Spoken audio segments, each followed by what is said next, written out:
Bonjour à tous et bienvenue dans ce Devblog numéro 9 consacré au projet Multigame. Alors, hier, qu'est-ce qui s'est passé? J'ai pas beaucoup avancé. J'ai pas beaucoup avancé au sens où j'ai sous-estimé le système de passage d'une scène à une autre. Si le jeu était assez simple et qu'il suffisait de cliquer sur un joueur pour ensuite passer au jeu en tant que tel, il n'y aura pas eu de problème. Seulement, je veux aussi faire la possibilité de faire un mode multijoueur. Donc il faut pour ça que lorsque je passe d'une scène à une autre, quand je passe du menu au jeu en lui-même, il faut que je lui communique les informations pour qu'il puisse comprendre que il faut qu'il mette en mode multijoueur. Et donc pour ça, je vais aller un peu plus dans les détails au niveau explication.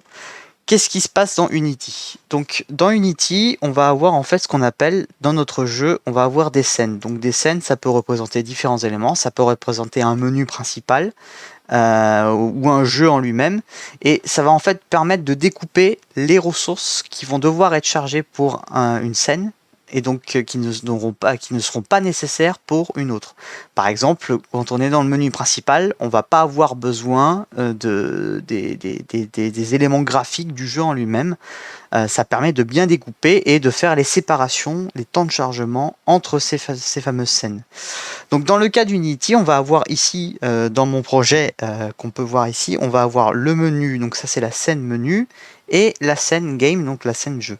Les 3 T devant, hein, c'est juste pour tic-tac-toe, voilà, c'est pour faire simple, c'est la contraction. Donc dans Unity, un jeu est composé de scènes. Une scène, ça va être un ensemble de game objects. Donc ce qu'on appelle des game objects, c'est ces éléments-là, ici, qu'on peut voir. Donc ici, on va avoir d'autres détails, ce qu'on va appeler en fait les composants. Donc une scène est composée de plusieurs game objects et chaque game object va être composé de plusieurs composants. Donc un composant, ça peut être effectivement un transform. Donc un transform, en fait, c'est l'emplacement dans l'espace de l'objet en lui-même. On peut avoir par exemple aussi, bon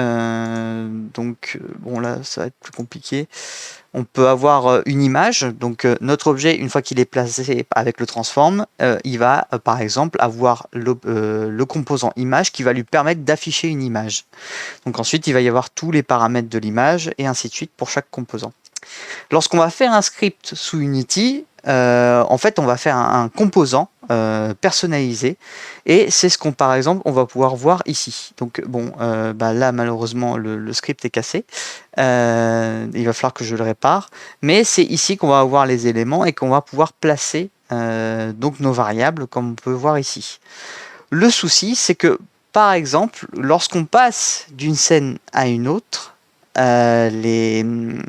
comment dire, les game objects en fait de la scène qui précède vont disparaître, ils vont se détruire, et les nouveaux objets de la nouvelle scène vont s'instancier, vont se créer.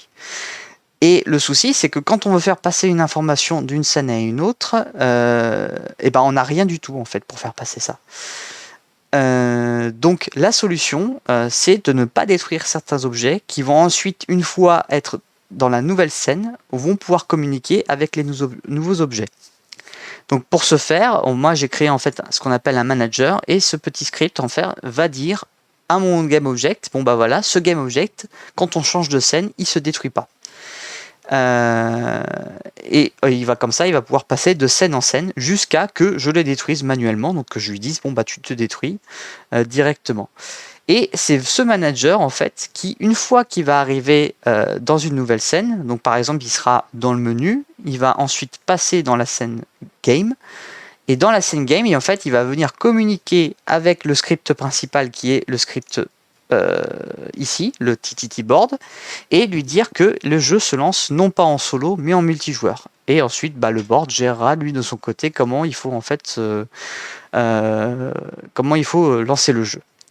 Donc c'est ça en fait qui prend du temps, hein. Il faut que le script fasse en sorte de passer d'une scène à une autre. Il faut qu'il trouve donc les autres éléments, les autres composants.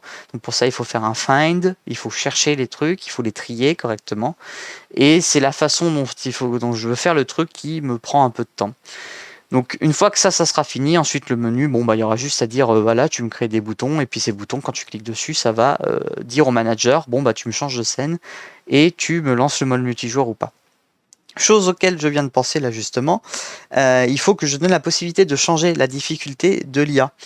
Donc ça je le ferai sûrement dans le menu options. Donc ça sera pour plus tard, il va falloir que je me le note quelque part. Je le mettrai sûrement dans le Trello.